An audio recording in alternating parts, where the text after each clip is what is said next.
Ancora un paio di minuti di pazienza, perché prima di lasciare la parola a Zingaretti e Di Pietro credo che sia giusto far parlare i nostri giovani che anticiperanno quello che è il programma politico della loro straordinaria formazione. Grazie.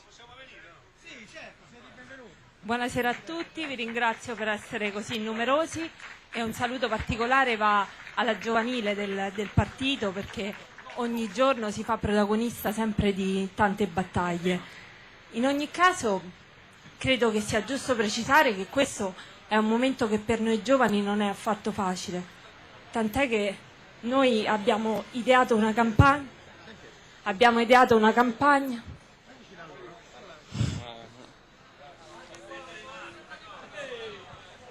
Io però voglio stare seduta. Abbiamo ideato, appunto, dicevo, una campagna dal titolo non siamo più disposti a stare fermi, quindi non vogliamo più stare seduti in panchina, ma vogliamo scendere in campo per combattere e riconquistare tutti quei diritti che adesso non ci appartengono più. Noi vediamo ogni giorno disattese tutte le nostre aspettative e questo non è possibile, non è più un momento sostenibile, soprattutto per noi giovani, ecco. Siamo stati abituati che questa città, questa regione deve essere una regione che taglia i fondi, che non pensa al welfare, che è piena di scandali, assunzioni clientelari e familiari, piena di un familismo amorale, e noi invece pensiamo che una città e una regione diversa sia possibile un futuro diverso, una città sostenibile, una città dove il welfare sia ai primi posti, una città e un'amministrazione dove la trasparenza sia fondamentale per rendere partecipi i cittadini. Questi sono tutti progetti per il futuro, ma questo vuol dire anche che sulle spalle della politica grava l'impegno di rendere presente questo futuro.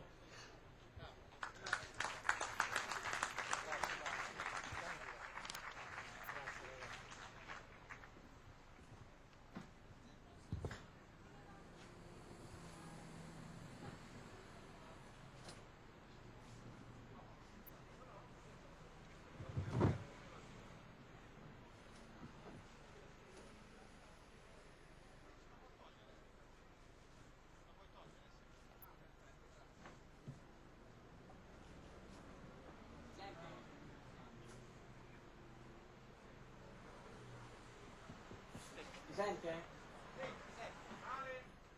Buonasera a tutti.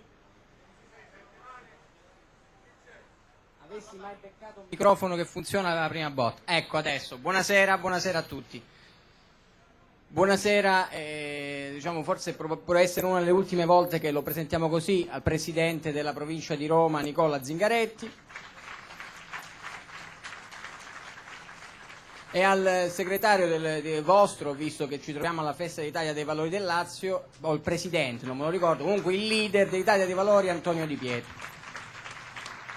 Così non ci sbagliamo. Allora, oggi è stata una giornata particolare e questo è un dibattito molto particolare perché era nato come un confronto tra Zingaretti e Di Pietro, un semplice confronto tra Zingaretti e Di Pietro, rimane tale ma con una situazione leggermente diversa, perché oggi pomeriggio Nicola Zingaretti ha dato la propria disponibilità ufficiale a scendere in campo, siamo un verbo di nota provenienza, per le elezioni regionali che ci saranno a breve.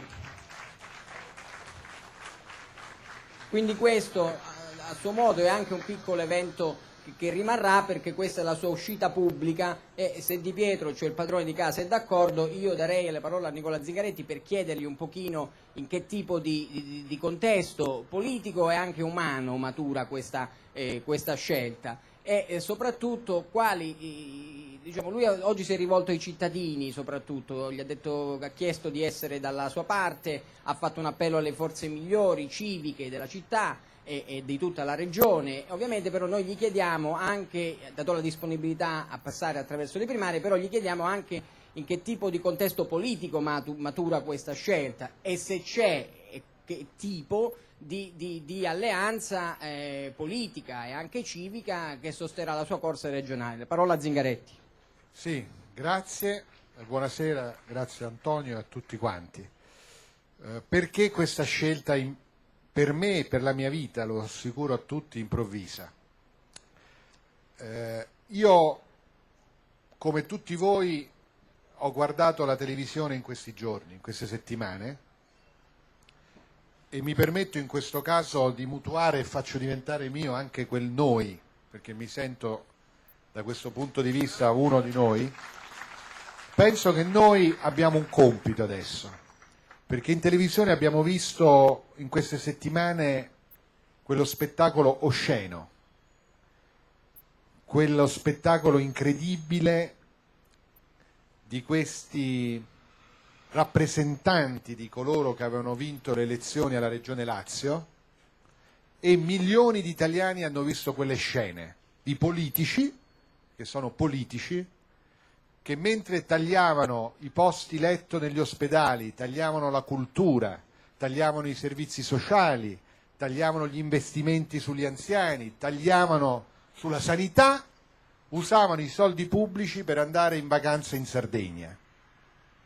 E quindi, come voi, vedevo e guardavo l'arroganza, anche colti con le mani nel sacco, di una classe politica che di fronte a questo schifo ha peraltro tentato di difendersi o di giustificarsi. Ecco, io penso che di fronte a questo degrado tutti noi abbiamo reagito, personalmente, come forze politiche, giustamente, protestando, facendo comunicati stampa, urlando, e le opposizioni alla Regione Lazio hanno fatto un atto incredibile, per la prima volta nella storia dell'esistenza delle regioni, con un atto di dimissioni collettiva, hanno finalmente portato al voto, anzi alle dimissioni, la presidenza uscente. E quindi abbiamo tutti sofferto, però noi dobbiamo sapere che poi le persone guardano quelle immagini del degrado della politica.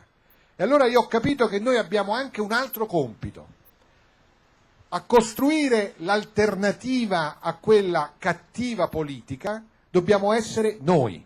Dobbiamo noi occupare lo spazio che dimostra agli occhi dei cittadini che la Polverini e il centrodestra è il passato, e c'è un'altra alternativa della buona politica che si candida a innovare, a migliorare, a governare la Regione Lazio facendo piazza pulita del malaffare e di quel ceto politico che ha umiliato la Regione. Se non lo facciamo noi, se non lo fa la buona politica, e allora nasce l'antipolitica, la disaffezione, l'odio e le famose frasi del sono tutti uguali.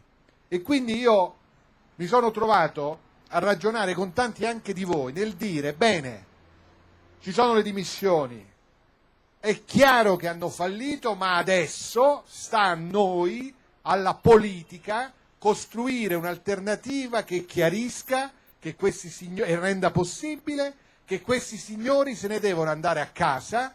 E noi non dobbiamo solo vincere le elezioni, dobbiamo vincerle con una proposta di rifondazione e di rinnovamento radicale di quella istituzione, perché anche qui, se vogliamo ricostruire il rapporto tra cittadini e amministrazioni pubbliche, dobbiamo anche capire che non bastano più le pacche sulle spalle e non basta più solo la giusta protesta delle cose che non vanno, perché le famiglie hanno fame, perché non c'è più lavoro, perché aumenta la cassa integrazione. E quindi noi dobbiamo ritornare ad accettare la sfida qui nel Lazio del buon governo, perché una regione governata in maniera diversa fa la differenza. Con chi? Io l'ho detto. Innanzitutto con tutte le forze che hanno garantito e sono state all'opposizione di quelli che hanno fatto quello schifo. È il punto di partenza, per essere chiari.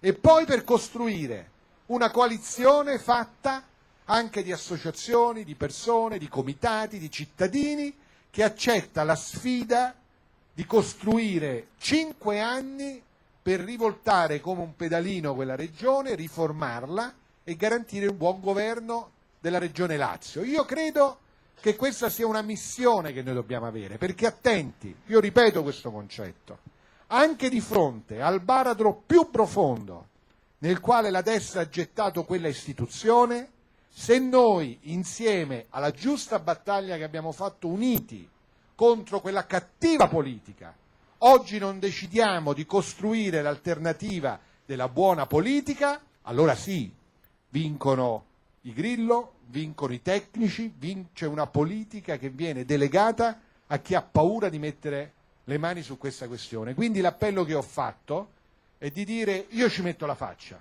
cambiamo tutto e dimostriamo che in questo Paese non siamo tutti uguali e che invece in pochi mesi possiamo ribaltare la percezione che si ha della Regione Lazio, e fatemelo dire, perché come tutti voi viaggio in Italia, ci fanno ridiventare orgogliosi di essere cittadini di questa regione, e questo per quelle immagini oggi spesso non è neanche più garantito. Onorevole Di Pietro, proviamo a trasformare, come dire, in una casa di vetro il classico dibattito sulle alleanze e sui candidati che si fa nelle stanze delle segreterie di partito. Diciamo, non ricapitolo tutte le ultime puntate precedenti dei suoi rapporti col Partito Democratico, che in questo momento, diciamo, per definire un eufemismo, sono, diciamo, tesi. Non tornerei neanche sulla scelta, diciamo, del fatto che il Partito Democratico in Sicilia ha un candidato che sostiene con l'UDC e che voi non sostenete. Oggi pomeriggio, dopo, a margine delle dichiarazioni della conferenza stampa che ha fatto Zingaretti, ha lasciato un segnale di netta apertura. Come dire, sosterrete quindi la corsa di Zingaretti? Chiedete, per esempio, lui ha già dato l'espressibilità che ci siano delle primarie, se sì con un vostro candidato? Ci racconti un po' noi dell'Italia dei Valori, come dice spesso lei, e Nicola Zingaretti, svolgimento.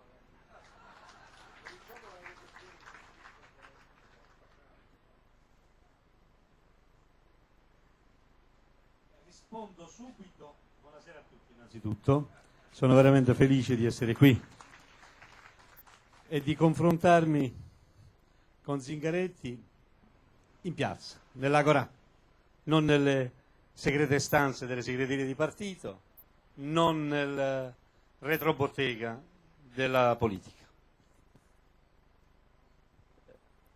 Ho qualcosa in più da dire rispetto alla domanda che mi hai fatto, ma siccome non voglio sfuggire e ormai la memoria non mi tiene come una volta, rispondo subito alla tua domanda bruciante. Non io, ma Zingaretti a Roma farà qualcosa di diverso che il PD ha fatto in Sicilia. Perché in Sicilia io non ho nulla contro il candidato del PD proposto dall'UDC. Perché così è, ed è una brava persona. Il problema è che quello stesso partito, con quelle stesse persone, ha governato nei decenni precedenti, prima con Cuffaro e poi, non potendo più governare dal carcere, con Lombardo, che ha dovuto smettere di governare per non tornare in carcere, per non andare in carcere. O quantomeno per andare dai giudici, non da Presidente della Regione. Ma io sono convinto che se sono qui con Zingaretti non è persona che guarda, e né io voglio guardare le sigle dei partiti, e poi entro nel merito del tema, della domanda posta da Zingaretti e della questione posta da Zingaretti nel suo intervento. Non basta più ora dire con l'UDC mai, con l'IDV sempre, con l'IDV mai. Bisogna andare a vedere due fattori fondamentali: la qualità delle persone, soprattutto sotto l'aspetto etico, oltre che sotto l'aspetto della professionalità; secondo, la qualità del programma.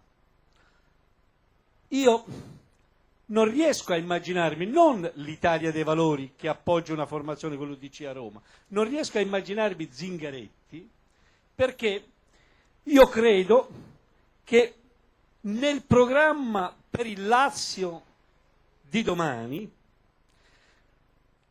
ci dovrà essere una netta distinzione fra il governatore del Lazio e il commissario del governo ad acta che dovrà occuparsi di rimettere a posto la sanità in Lazio, perché quel che ha fatto il governo Monti per la sanità del Lazio, andando indiscriminatamente a togliere roba buona e roba cattiva, non ci sta bene. Io credo che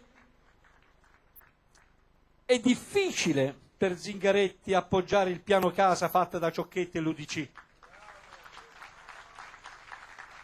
Quindi quando mi si dice cosa fa l'Italia dei Valori nel centro-sinistra, è Zingaretti stessa che delimiterà, o chi al posto di Zingaretti dovesse fare il candidato e poi il presidente della regione. Ma poi entro nel merito, non sfuggo, perché se sono qua è perché qua stiamo. mi sta bene anche la candidatura di Zingaretti, quindi non è che esco dal... non voglio scappare dal tema. Ovviamente prendo atto della candidatura di Zingaretti così come si è proposto, e siccome una risposta bisogna dargli, se al posto di Zingaretti si fosse presentato Lombardo, gli avrei detto no grazie.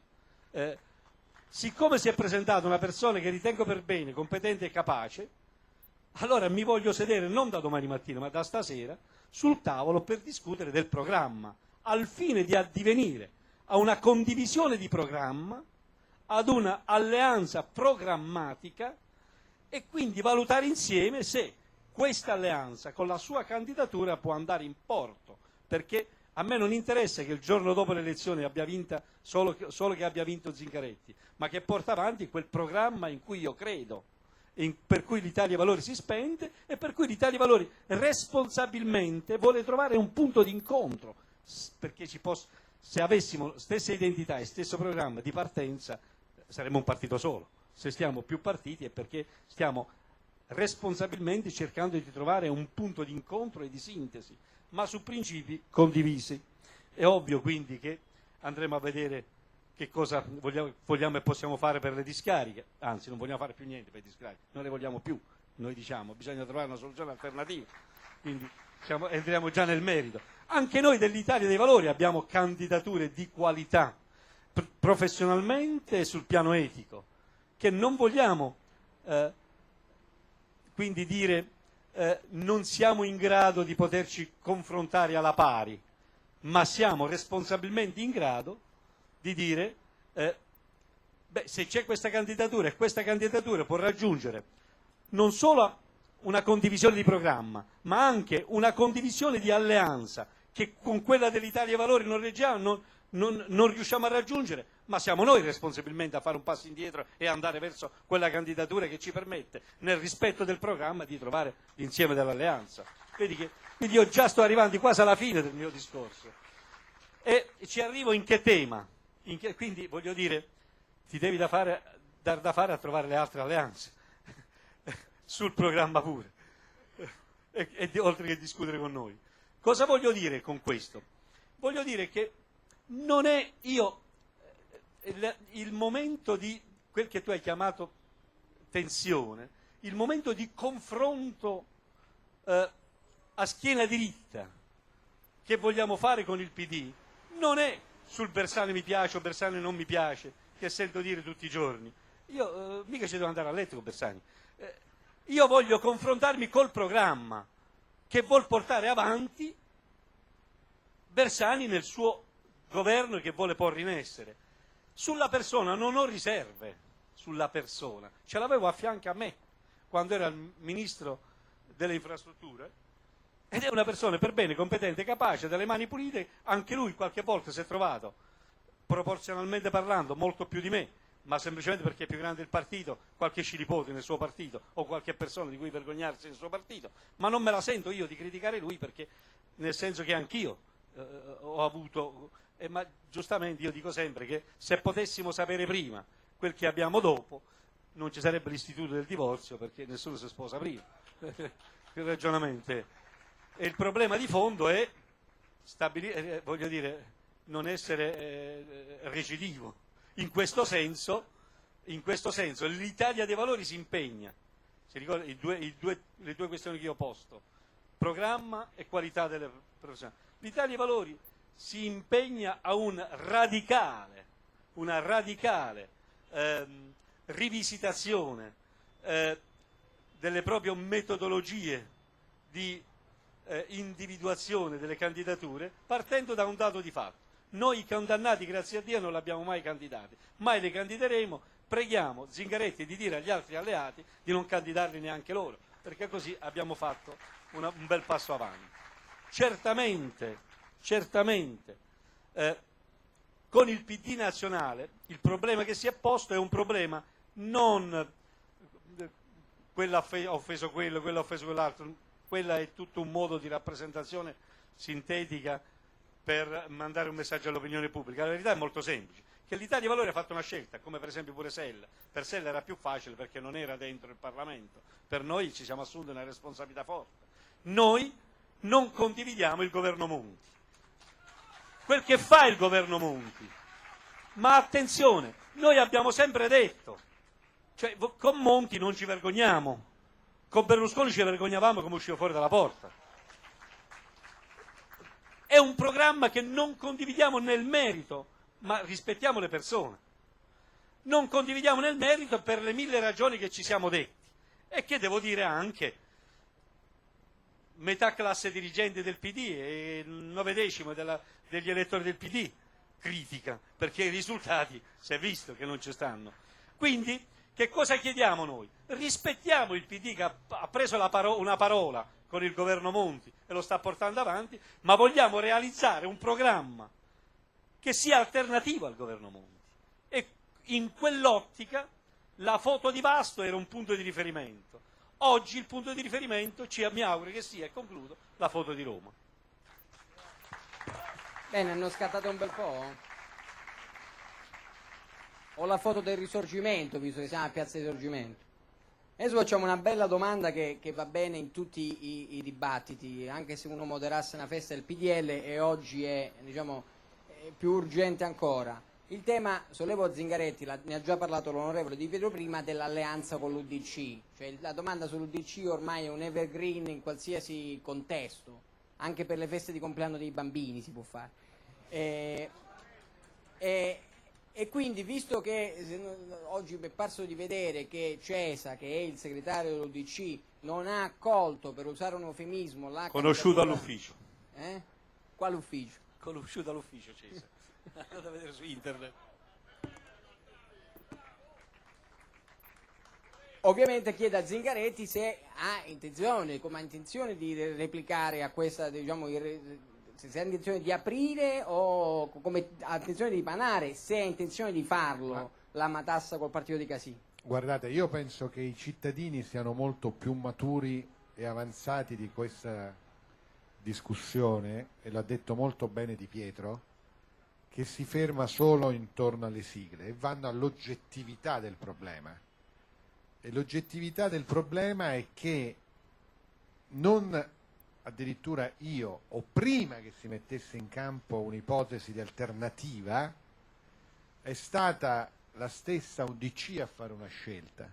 Innanzitutto scegliendo l'alleanza costituente con Renata Polverini e anche in questo momento ricoprendo ruoli in quella giunta. E oggi Cesa ha detto: a noi non interessa questa ipotesi e comunque valuteremo dopo sui programmi. Io penso, e accetto la sfida di Di Pietro perché mi sembra molto sana e molto comprensibile da parte di tutti, che per essere persone serie che si fanno capire da quella signora che sta sull'autobus, noi dobbiamo costruire innanzitutto una coalizione che parta dalla condivisione vera delle cose da fare, dalle opzioni vere delle cose che dobbiamo e si possono fare, per un'agenda di governo che non è fatta di cose astruse, ma è fatta di capitoli come la sanità o come i trasporti o come la tutela del paesaggio rispetto a piani casa, e su questo costruire una coalizione che per motivi fin troppo logici non può che essere partire da quella che oggi sono le opposizioni a questi 2 anni e mezzo di stagione che Lazio ha conosciuto.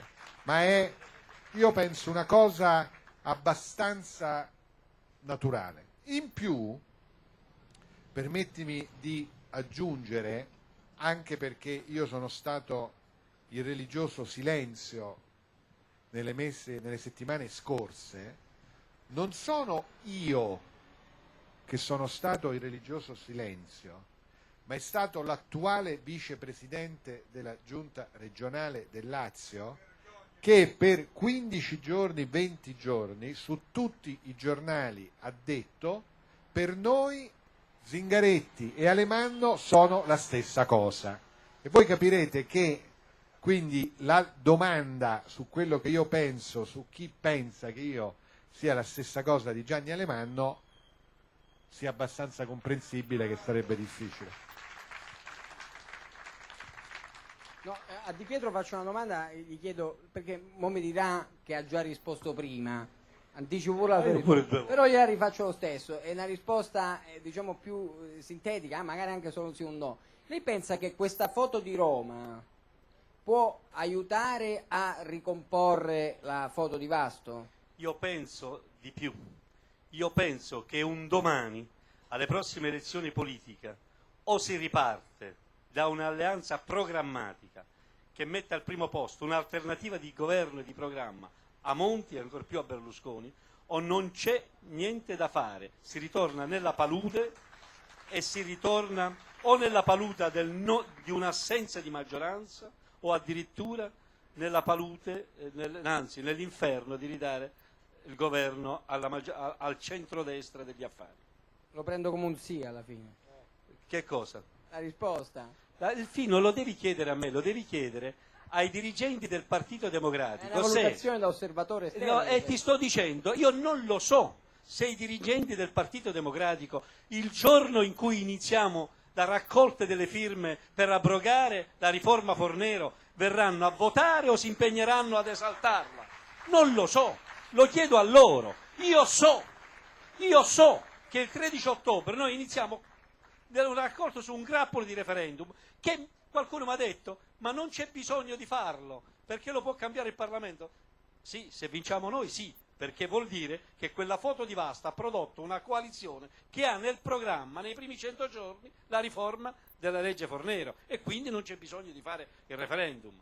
Ma quindi non devi chiedere a me se la casa comune la possiamo costruire insieme. Io la casa del centro-sinistra la sto costruendo insieme con coloro che ci vogliono stare nel centro-sinistra, non con l'UDC. Se voi andate a prendere il punto 7, mi sei testimone Zingaretti, il punto 7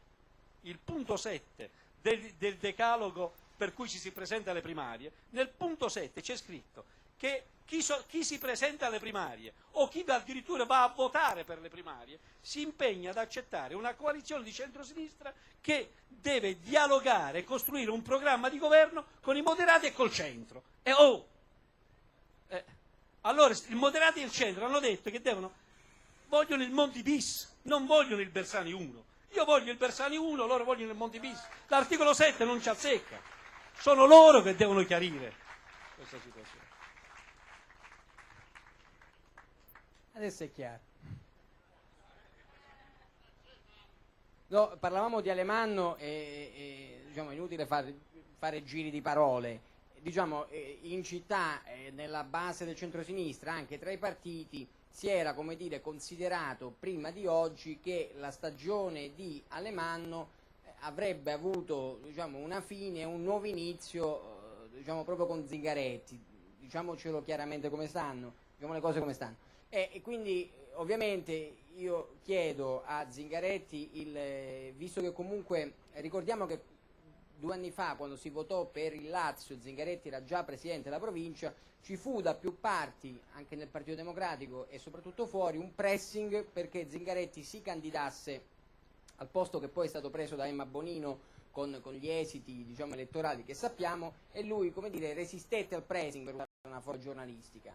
Adesso la situazione è diversa, lei ha parlato di emergenza democratica, ma io le chiedo, e adesso a Roma che succede? Che cosa farà il centrosinistra? Sì, la situazione era diversa 2 anni e mezzo fa per un motivo semplice, che noi avevamo vinto insieme le elezioni alla provincia di Roma e noi siamo persone serie. In una consigliatura che dura 5 anni, uno non se ne va 1 anno e mezzo dopo e 3 anni e mezzo prima del mandato solo perché c'è un'altra istituzione o ci sono delle altre elezioni. Quindi proprio, anche se molti poi me l'hanno rinfacciato dopo il fatto di non essermi candidato, io credo che abbiamo fatto tutti bene, perché poi... Anche dentro il PD?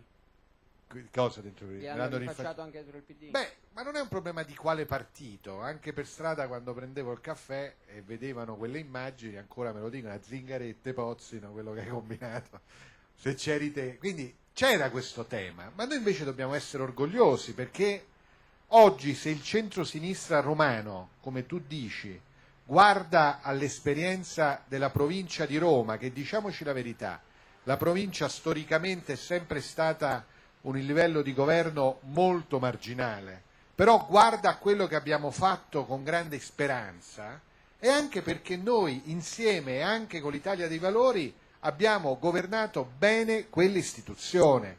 Cioè non ci sono solo gli scandali, noi ci siamo assuefatti alla Roma degli scandali di Alemanno, ma nessuno si dimentichi che questo è un vostro patrimonio, che siete stati in questa coalizione.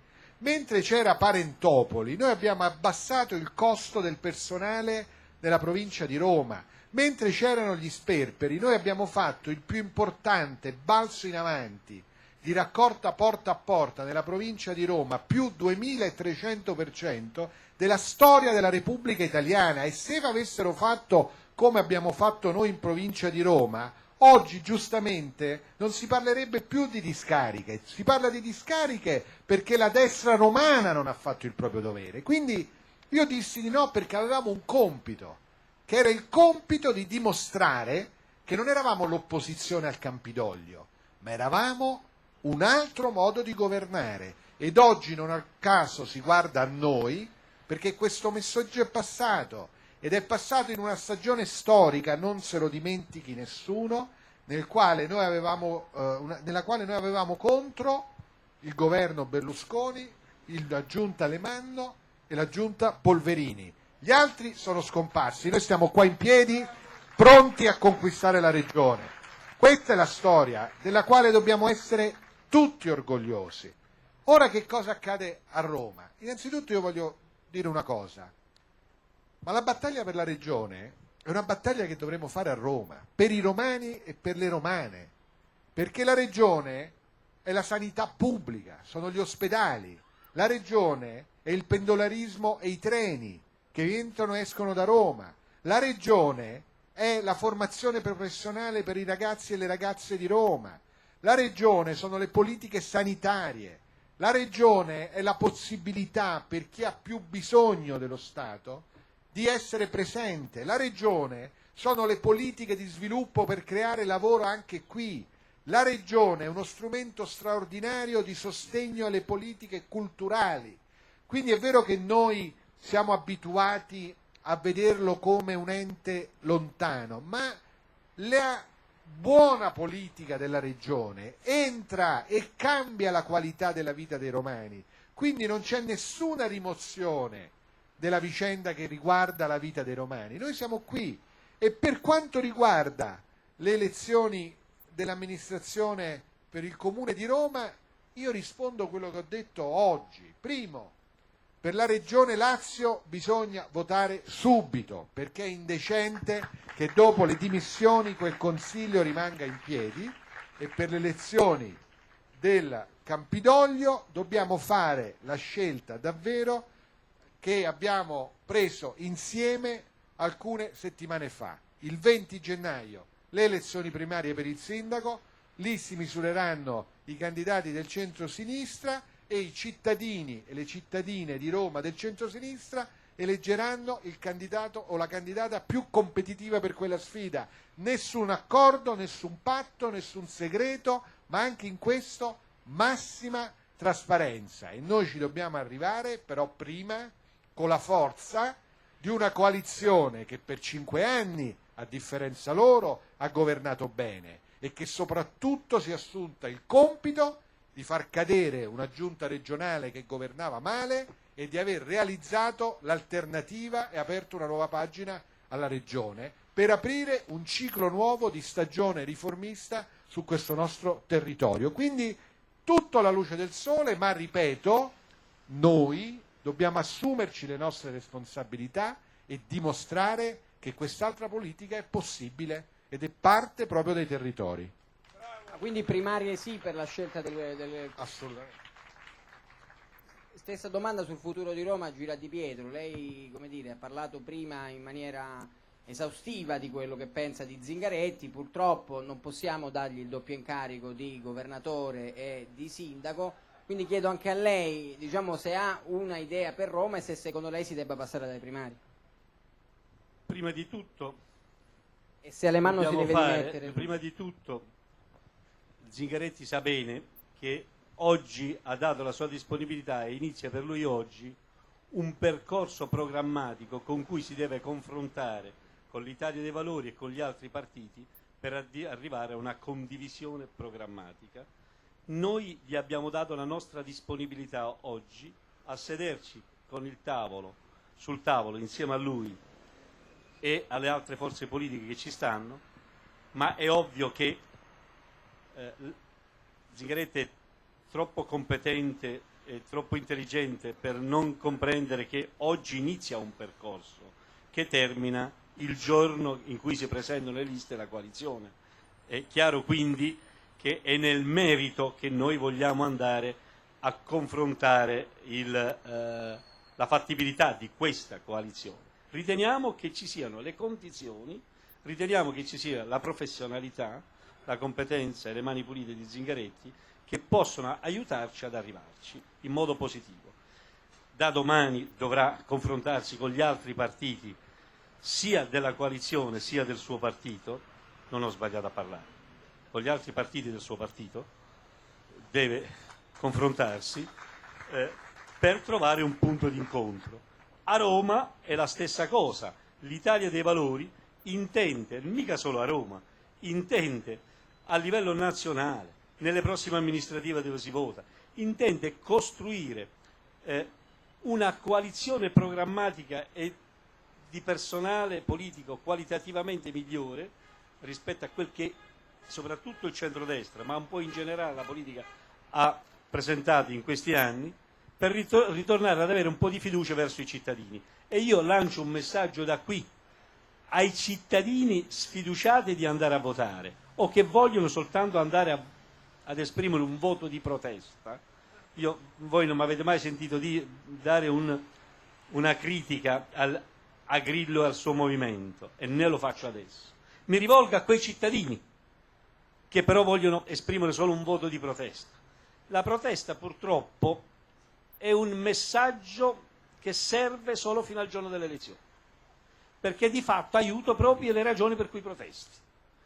Ecco perché io invito i cittadini ad andare oltre la protesta e a costruire l'alternativa. Quel che ha fatto Grillo lo abbiamo fatto noi dell'Italia dei Valori prima di lui, come voto di protesta, come messaggio, cioè voglio dire, gli occhi all'opinione pubblica su chi era Berlusconi gliel'abbiamo fatta aprire noi, mica tanti partiti strutturati e diciamo così blasonati, ma oggi sentiamo il dovere di allearci con gli altri, perché se la democrazia è fatta di maggioranze, la matematica non è un'opinione, la protesta non serve poi per costruire l'alternativa, e l'alternativa paradossalmente rimane in mano proprio a quelli che o per voto obbligato, per voto comprato, ricattato, venduto, necessitato e quant'altro, debbono poi andare a votare in quel modo, e sappiamo come in certe parti del territorio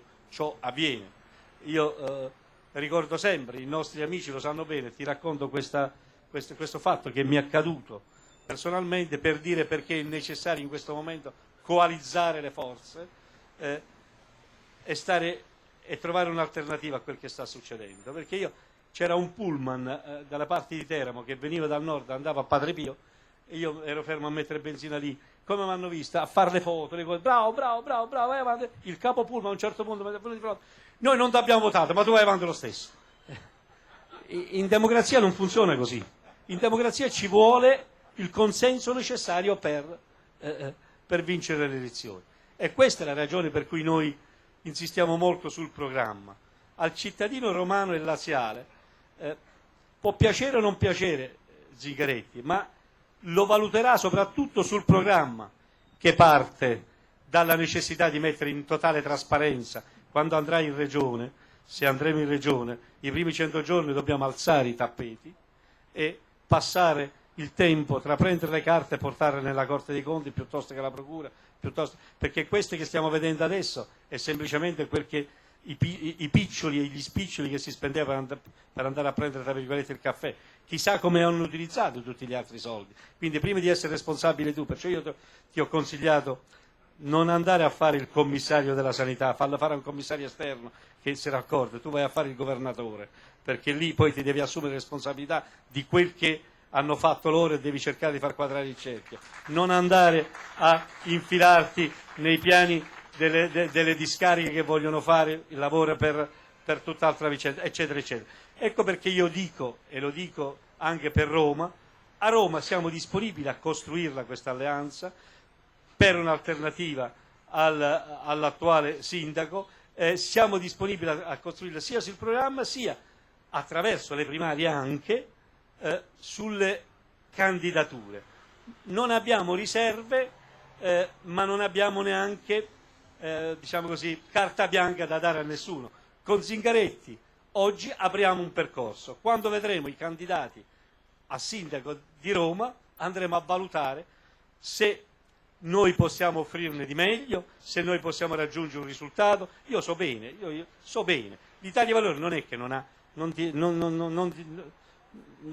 ti offendere sul piano personale, non è che non ha alternativa a proporre anche per fare quel che puoi fare tu, ma sappiamo bene che le condizioni politiche molto spesso impongono di trovare non solo un candidato di qualità, e tu lo sei, ma anche un candidato in grado di dare fiducia o comunque avere consenso anche da altre formazioni politiche, che sapete noi siamo come Bruttanatroclo, brutto, sporco e cattivo, quindi con noi ci dicono sempre male, salvo poi dire che quel che stiamo facendo meno male che lo facciamo, perché il governo Monti noi l'abbiamo capito l'anno fa che non ci azzeccava, adesso grazie a Dio, anche se leggo l'Unità, leggo che non ci azzecca il governo Monti.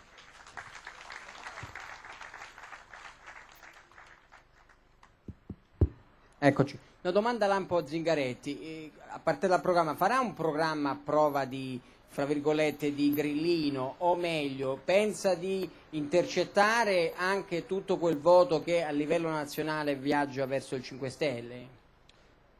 Ma io penso che un programma che cattura quella rabbia e quella voglia di protesta che c'è in quel movimento, spesso a prescindere da chi lo guida, è un programma che fa una cosa semplice. 1. Risolve i problemi, 2. Fa pulizia delle incrostazioni che ci sono nella cosa pubblica, 3.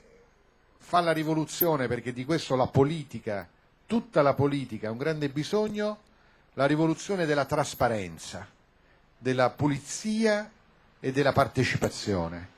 Quindi noi non faremo un programma di questo tipo per accontentare qualcuno, lo faremo perché questa è la nostra cultura politica che diventa progetto politico con la coalizione che dobbiamo costruire, e questo programma parlerà anche a quella tanta rabbia che c'è, alla delusione che c'è, alla disaffezione che c'è. Ripeto il concetto, il grillismo nasce, e l'antipolitica e l'odio nei confronti della politica nasce quando la politica è assente e non riesce a risolvere i problemi.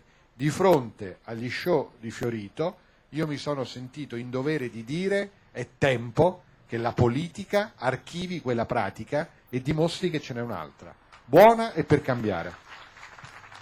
Mi rivolgo sempre a tutte e due, perché anche a leggere sui giornali e vedere in TV tutto quello che è successo, diciamo, nel PDL del Lazio, che parte da lì, si rischia un pochino di assuefarsi anche rispetto a determinate pratiche che vanno, diciamo, oltre spesso l'umana comprensione. Io mi sono concentrato altra volta su un dettaglio, cioè che rispetto a quello che si è visto era la cosa forse quasi un'inezia, cioè al fatto che uno di questi del PDL praticamente di fronte a una ricevuta di 3.000 euro abbia aggiunto a penna un 1 davanti. Dopodiché ho pensato che con un esercizio fisico senza nessun significato, senza nessuna fatica, una cosa che è durata meno di un centesimo di secondo, questa persona ha messo in tasca praticamente quello che un italiano medio, andiamo a vedere le cifre dell'Istat, non mette in tasca per la sua famiglia neanche in 7 mesi.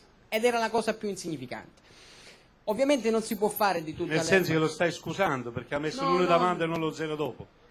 Tra l'altro, ecco, anche questo.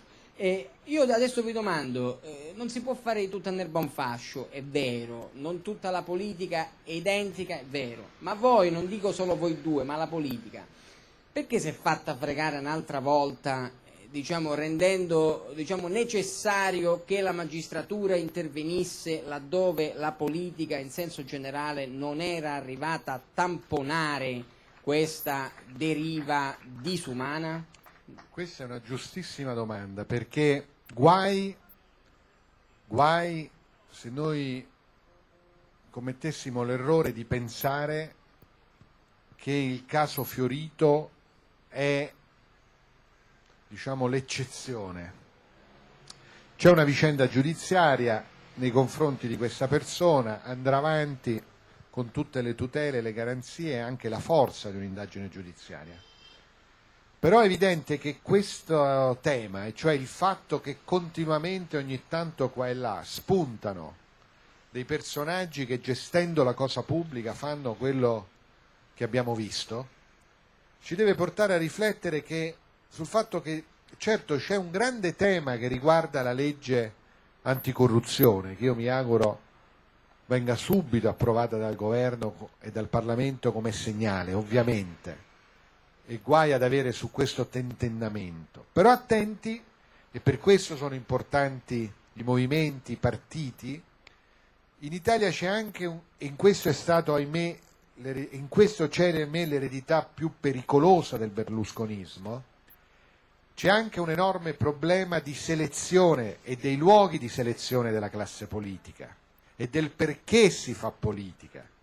Berlusconi ci ha lasciato in eredità una cultura per cui si fa politica non perché spinti da valori, da ideali, dalla voglia di partecipare a un movimento, no, ma per far carriera, per fare soldi, per trovare un lavoro.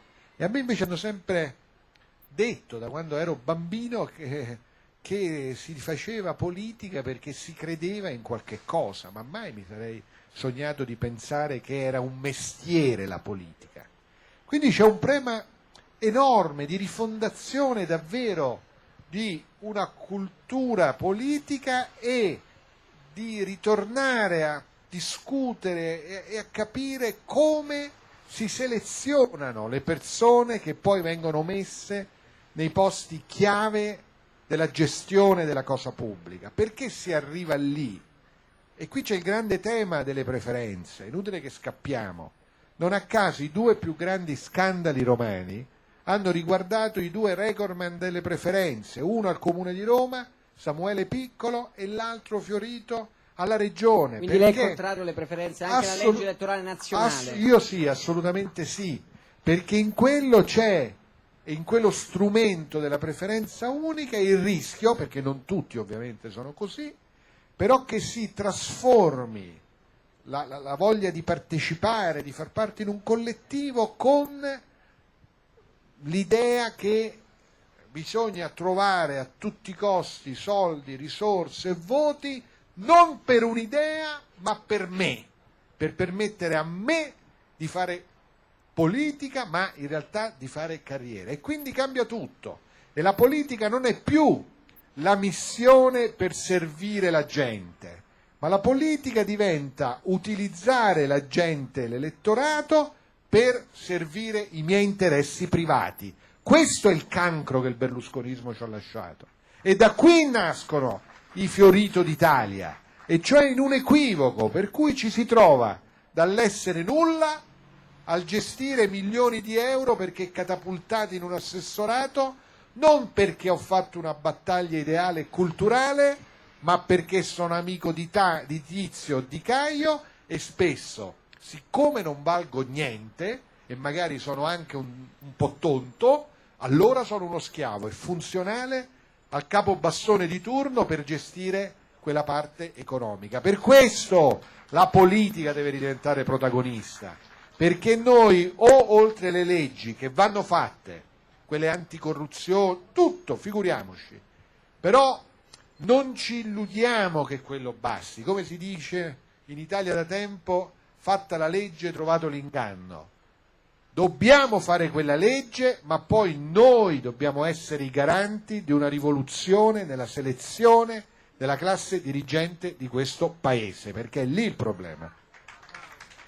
Faccio la stessa domanda di Pietro, ma gliela rigiro da un'altra parte, perché sul fatto che la magistratura debba intervenire laddove la politica non viene, lui nel 92 fu in quota parte, come dire, grazie a lui che emerse, visto che stava dall'altra parte della barricata, tutto quello che stava succedendo, diciamo, tra le macerie alla Prima Repubblica. Allo stesso modo, adesso che sta al di qua, 20 anni dopo è responsabile in quota parte sul fatto che la magistratura si è di nuovo dovuto supplire laddove la politica non era riuscita a trovare i propri anticorpi. Quindi domando, rispetto al 92 la situazione è peggiorata o la classe politica in fondo non è diciamo decisamente migliore rispetto a quella che lei, diciamo, i cui vizi, per usare un eufemismo, lei scoprì tanti anni fa? Sì, rispondo ben volentieri con una premessa, perché noi forse in questo momento, mentre parliamo, non ce ne stiamo rendendo conto, ma quel che sta avvenendo questa sera qui può essere la pietra miliare di una svolta romana, laziale e nazionale.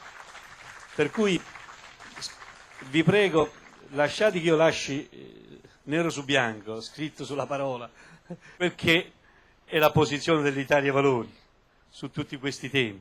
Ho parlato di programma, ho parlato di etica, ho parlato di un percorso che inizia, di un sistema di classe dirigente che si deve trovare.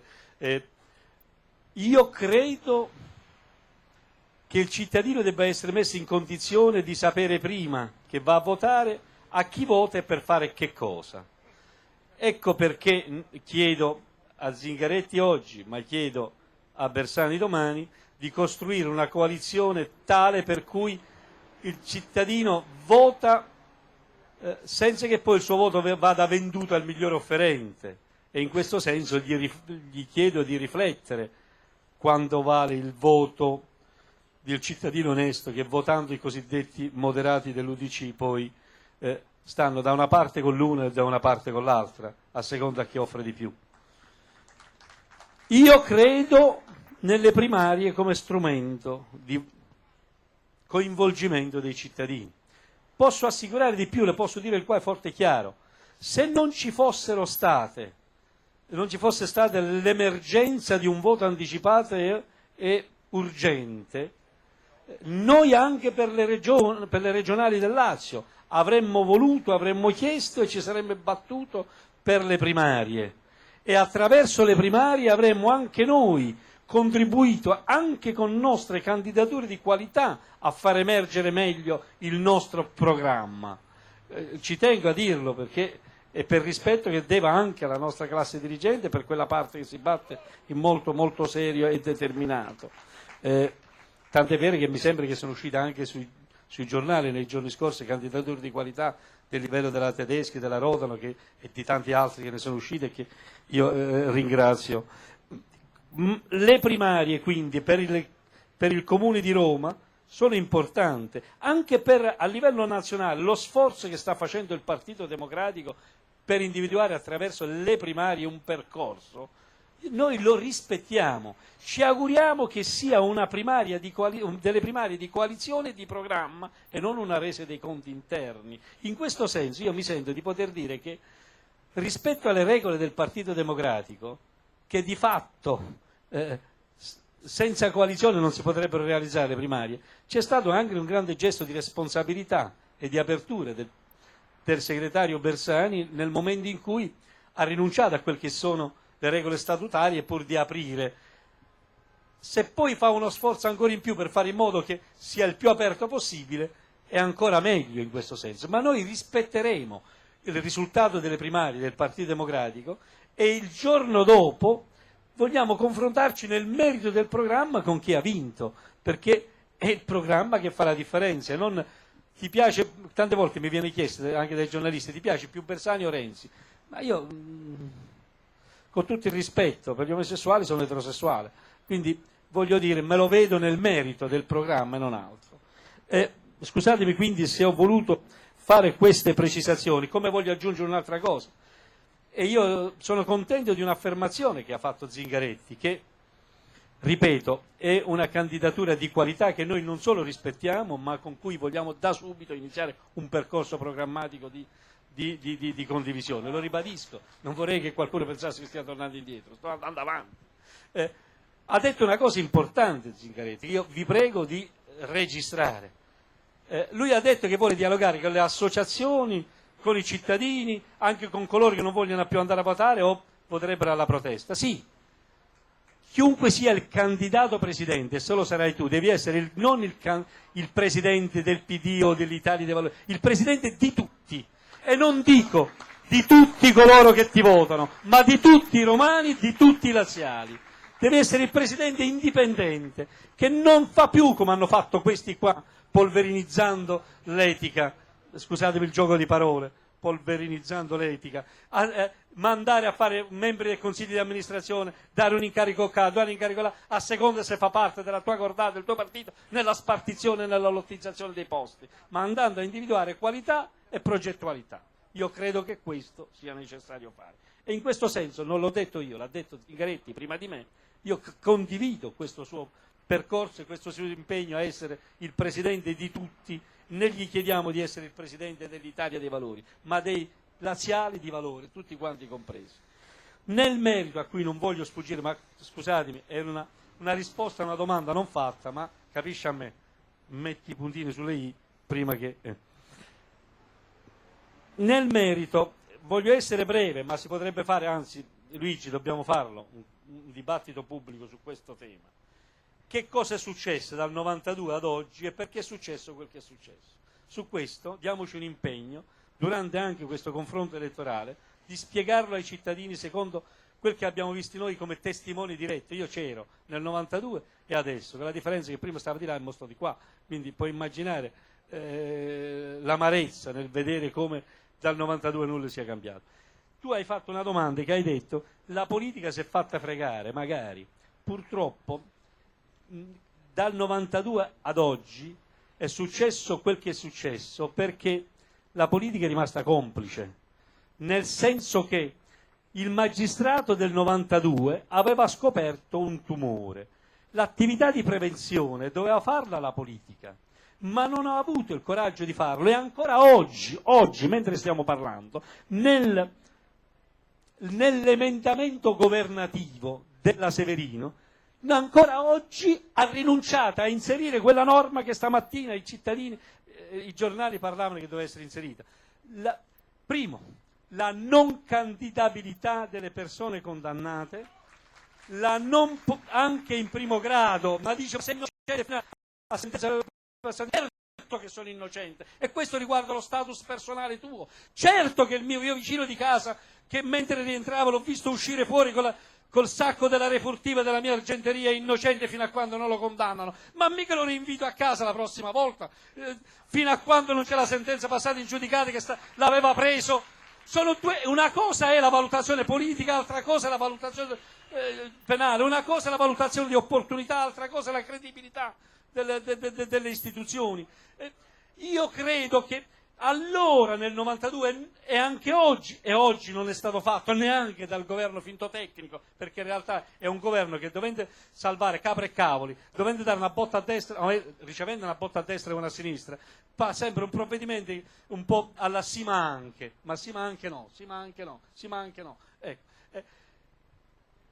Bisogna prevedere una norma che prevede la non possibilità di svolgere incarichi di governo locali o centrali, né assessore né ministro, di coloro che sono sotto processo dopo la richiesta di rinvio a giudizio. Fino a quando sono indagini preliminari è giusto che sia così, ma quantomeno del rinvio a giudizio. Una volta che c'è il processo, bisogna che ti fai da parte, bisogna che non assumi incarichi di governo. Tu sarai sicuramente innocente, ma lascia che l'istituzione vada avanti per la sua strada senza avere l'angoscia chi ci stiamo là. Perché io lo voglio sapere prima che gli do le chiavi in mano del governo della città o del paese, voglio sapere se è innocente o colpevole, non dopo, perché dopo non me ne frega più niente. E se c'è già un rinvio a giudizio vuol dire che c'è già indizi sufficienti affinché un giudice terzo ha detto che c'è possibilità che l'abbia fatto. E ancora, allora, una delle ragioni per cui stiamo qui in queste condizioni, ce lo dobbiamo dire, mo voglio dire, non vorrei che a questo punto vengo riaccusato un'altra volta che io ce l'ho col PD o ce l'ho col centrosinistra. Ma avevamo vinto, avevate vinto, io non ancora c'ero, le elezioni. Quel benedetto conflitto di interessi per cui il concessionario di servizi pubblici, anche del concessionario autostradale, figura del concessionario di reti televisivi, non poteva gareggiare e invece è stato interpretato che non poteva gareggiare con Falonieri ma poteva gareggiare Berlusconi. Quella è una cosa da tagliarsi le dita, perché quella è stata è lì che è stato il casino. Tu quando hai a che fare, a me me lo diceva sempre mia madre, quando colpisci il serpente alla testa, non alla coda, perché quello continua, si rifà la coda, si rifà, la devi eliminare il problema alla fonte. Certe cose vanno risolte quando è stata fatta la legge Gasparri, quella legge Gasparri noi non possiamo accettarla, ce lo dobbiamo dire. Se andiamo al governo, perché la legge Gasparri non si può fare? Non si può fare per un motivo molto semplice, perché prevede che il controllore è nominato dal controllato e che quindi è il controllato che gestisce l'informazione. Ed è chiaro, l'avete visto pure voi, tutti i giorni per televisione si dice che domani il governo Monti risolve il problema, domani il governo Monti risolve il problema. Ma quando nasce sto bambino? Vagliela dire. Allora, cosa voglio dire con questo? Il motivo per cui oggi siamo alle condizioni di ieri è perché la politica non si è assunta questa responsabilità di cambiare le regole. E sa perché non se l'è assunta? Perché quelli che dovevano cambiare le regole dovevano andarsene a casa da soli. E così perché questo Parlamento non lo fa? Ma perché questo Parlamento, se fa una vera legge anticorruzione, questa legge anticorruzione che si farà tutto sommato nei prossimi giorni, che per l'amor di Dio dovremo votare anche noi, è un pannicello caldo che in realtà non serve a niente, perché se non reintroduci il falso in bilancio, se non reintroduci l'autoriciclaggio, se non reintroduci la corruzione fra private senza obbligo, oggi sai cosa ha fatto il ministro Severino? Nell'emendamento ha introdotto, correggimi se sbaglio Luigi, ha introdotto la corruzione fra privati a querele della parte. Ora, la corruzione è un atto in cui io do i soldi a lui.